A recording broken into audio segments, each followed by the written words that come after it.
Alright, after peeling the bark off, doing some sanding, I decided to do a torch burn on the outer edges to give it the illusion that there is still a bark layer there.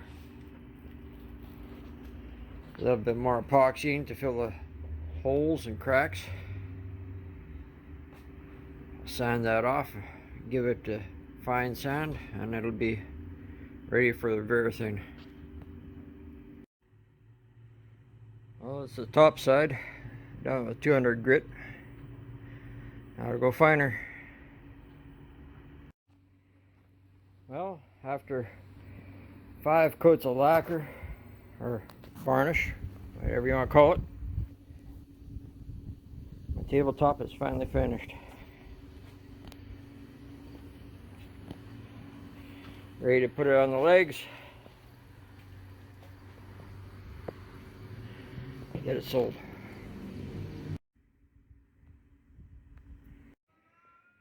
Okay, it's coming together pretty fast. Just don't forget, pre-drill your holes so you don't split your new tabletop. And there it is, all finished, ready to go.